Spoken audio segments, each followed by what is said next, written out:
Então, líder, a gente tem, igual como você comentou, né? Lá na Câmara dos Deputados a gente já tinha essa PEC que foi, vamos dizer assim, aproveitada, levada para o Senado, que era do Maurício Marcon, que tratava dessa questão da negociação dos contratos, jornadas, escalas ali entre o empregado e o empregador. Hoje a gente sabe que a PEC se eles foram aprovada na Câmara, ela está ali parada, né? O Alckmin ainda não colocou na sua tramitação. E tem essa PEC que os senhores também apresentaram. Como que está essa articulação com o presidente do Senado? Ele se mostra favorável a pelo menos a pensar essa proposta que é alternativa ao que se tem hoje? A conversa que nós tivemos com o presidente do Senado foi no sentido de que houvesse o cumprimento do regimento. Quando um projeto de lei chega na secretaria da mesa da Câmara, ela é distribuída para as comissões temáticas. No nosso caso, como se trata de uma PEC, imediatamente é a CCJ. Existe um processo regimental que é a hierarquia da chegada dos projetos de lei análogos, que têm o mesmo objeto. Como o nosso trata da mesma situação que o governo está tratando na Câmara, mas chegou em primeiro lugar, nós imaginamos que o cumprimento do regimento se dará com o apensamento das duas matérias, sem que haja prejuízo para qualquer uma delas. Isso acontecendo vai nos dar a oportunidade de, quando ocorrer a discussão dentro da CCJ, nós possamos fazer a discussão do mérito e da possibilidade de que possamos discutir os modelos. É bom lembrar que o que nós fizemos apenas acresce parágrafos à Constituição. Nós não suprimimos nenhum dos direitos, ao contrário do que a narrativa do governo faz crer. O governo diz uma série de mentiras. Por exemplo, a PEC é 7+0. Mentira, porque os incisos do artigo 7 da Constituição estão intactos, quando se fala do repouso semanal remunerado. O governo, através dos seus líderes, tem falado que se suprime direitos trabalhistas. Mentira, porque todos os direitos estão dentro do artigo 7º, que foram mantidos intactos da Constituição. E o governo fala que a negociação individual ela é ruim para o trabalhador. Essa talvez seja a mentira mais ruim que o governo fala, porque hoje a lei já determina que é possível o acordo individual. Por ocasião da aprovação da reforma trabalhista em 2017, um dos poucos pontos consensuais entre trabalhadores, empregadores e o governo foi a preponderância do que é negociado sobre o legislado com rolos exaustivos, do que pode e do que não pode. Todo mundo concordou com esse tema. O que significa que os sindicatos passaram a ficar empoderados para negociar jornadas e outras ações, inclusive de escala, com seus empregadores. Há quase 40 mil instrumentos de acordos ou convenções coletivas que são celebrados todos os anos, e mais de 80% deles tratam de jornada de trabalho. Então, o que nós fizemos foi, primeiro, jornada flexível, já está dentro da CLT. A jornada flexível porque é permitido a livre negociação. Hora trabalhada está dentro da CLT. Nós já estabelecemos o trabalho intermitente. Com a mudança que nós fizemos é que não é o trabalho intermitente, porque não é necessário se avisar com 72 horas. Ou seja, preservando todos os direitos de maneira proporcional. E a livre negociação, que também já está na CLT. Então, o que nós fizemos foi fazer uma provocação, porque o governo não pode nem deve desestruturar todo o setor produtivo, que quem vai ser prejudicado é a sociedade brasileira em função da necessidade de fazer uma ação eleitoreira. Não há responsabilidade da maneira como está havendo essa discussão. A discussão da jornada de trabalho, da redução da jornada, ela é legítima. A forma como está sendo feita é danosa à sociedade brasileira. E o senhor acha que, independente de ser apreciado ou não, o senhor acha que há viabilidade para uma discussão da PEC nesse momento, considerando que hoje já é quarta-feira, semana que vem é São João? Não vai funcionar. Eu espero estar lá no São João. E aí a gente tem um retorno ali no início de julho, mas aí já entra no recesso.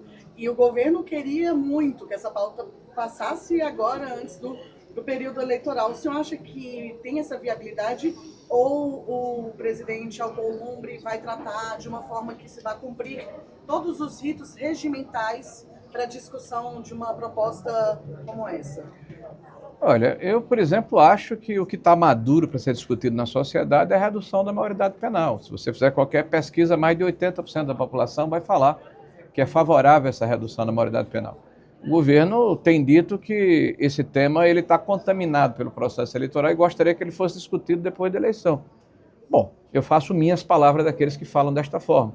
Esse é o tipo do processo, ou do projeto, ou da legislação que deveria estar fora da contaminação do período eleitoral. Porque aqueles que têm a convicção de que é possível fazer o que o governo propõe, ou seja, essa aberração do ponto de vista de tratar os desiguais de forma igual, de tratar no mesmo projeto de lei de escala e de jornada, não tem na literatura do mundo, né, nenhuma similaridade. Você está tratando 2.740 CBOs, que são classificações brasileiras de ocupação, segundo o Ministério do Trabalho, da mesma forma, né, como se a escala de quem trabalha num hospital, no serviço de limpeza, no escritório de advocacia, no jornalismo, como aeroviário, como metroviário, como alguém que trabalha na limpeza, é igual. Claro que não é, né? O que o governo está fazendo é, da mesma maneira que ele teve dificuldade aritmética, um dos membros que apresentou o projeto, que não casou 36 com 32, né? Agora está tendo dificuldade cognitiva de fazer interpretação de texto, né? E não teve o cuidado de fazer o trabalho do impacto, porque você vai ter aumento de preços de produtos, ninguém tem ingenuidade de imaginar que essa redução de jornada, sem diminuição de salário, não vai ser repassada à população através do aumento de preço de produtos. Você vai ter aumento de informalidade, 80% das empresas brasileiras ou mais são micro e pequenas empresas. O governo colocou um dispositivo dizendo que poderá fazer um trabalho de mitigação. De que forma? Porque na escala não pode mexer, porque já foi estabelecido na Constituição que a escala é 5/2. Tá? Então, se vai diminuir tributação, né, vai ter que haver um impacto de responsabilidade fiscal dentro do orçamento. Não pode acontecer esse ano, já que ele vai colocar em 60 dias. Você vai ter um aumento de informalidade. Vai ter uma diminuição de massa salarial, porque os empresários vão aumentar a automação dos seus produtos, as mais bem estruturadas das suas empresas, para diminuir custo, vão diminuir pessoas mais bem remuneradas, contratar outras menos remuneradas.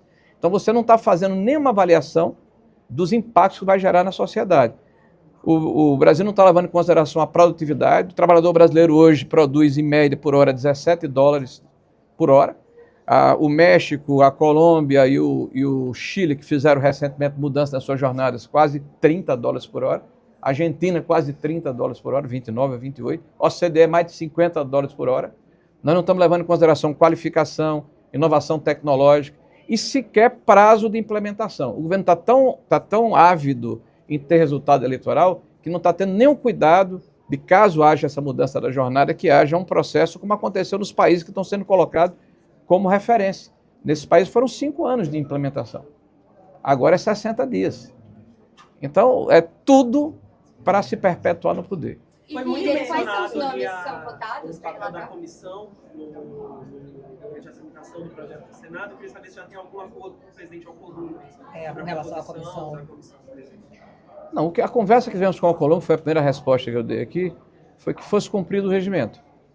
Fosse cumprido o regimento e que houvesse apensamento das duas matérias para que elas pudessem tramitar de forma concomitante, para que a discussão acontecesse com responsabilidade, com audiências públicas, com estudos de impacto, para que se faça um juízo de valor sobre o que vai acontecer com a sociedade. É bom lembrar, gente, que nós estamos falando de 16 a 17 milhões de trabalhadores que têm jornada 6x1, num país de 200 milhões de brasileiros. E que essa mudança de jornada impacta o conjunto da sociedade brasileira, não são apenas aqueles que estão na jornada 6x1. Nós temos 40 milhões de seletistas no Brasil. A nossa força de trabalho é de 110 milhões, então o nosso índice de informalidade já é gigante. Nós temos quase 40 milhões de trabalhadores informais. Nós temos 6 ou 7 milhões de trabalhadores que são microempresários, profissionais liberais, pequenos comerciantes, que têm CNPJ e têm alguma identidade. Tem 6 ou 7 milhões de desempregados e 12 ou 13 milhões de trabalhadores públicos. Então você está tratando de um contingente de pessoas que é importante. Discutir a jornada é legítimo. Agora, da forma como o governo está fazendo, volto, reitero, é irresponsável, é leviano, é eleitoreiro.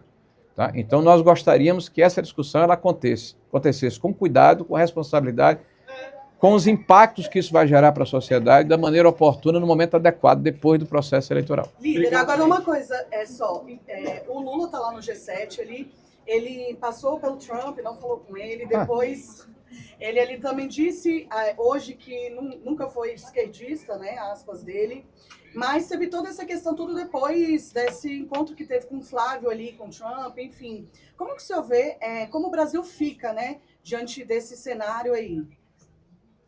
Ele nunca foi esquerdista? Eu não sabia disso. Ele falou. Bom, ele é um camaleão, né?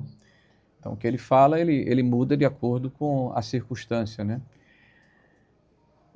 Eu não sabia disso, não. Para mim, realmente, é mais uma surpresa. Mas surpresa de Lula acontece toda hora e sempre negativa, né? Eu acho que o Brasil, dentro dessa conjuntura mundial, precisa defender os seus interesses, não ter alinhamento automático com quem quer que seja, tá? Então, nós temos uma série de conflitos que estão acontecendo no Oriente Médio, na Europa principalmente, que podem nos beneficiar ou nós podemos passar ao largo desse processo. E esses benefícios se dão pela forma como o país se posiciona. Hoje, claramente, o Lula se alia a um determinado bloco político em detrimento de um outro. Nós temos um aliado tradicional, que é os Estados Unidos, que é aquele país que mais investe no Brasil, tem 200 anos de relação comercial conosco, tem o maior número de empresas estrangeiras aqui dentro, tem interesses que confluem, inclusive ações culturais, de visão de mundo que são parecidas. Então, nós não precisamos ser hostis com o país para sermos afinados ideologicamente com o outro e isso significar dificuldade nos interesses brasileiros. O governo pode ter relação com China, pode ter relação com Rússia, pode ter relação com os Estados Unidos, com a Europa, com a Ásia, com a África, desde que o interesse principal seja do Brasil. Não é assim que o Lula tem se comportado, infelizmente. E quais são os nomes votados para relatar a PEC? Não sei. Aí você tem que perguntar ao presidente da CCJ e o Davi Alcolumbre. Obrigado.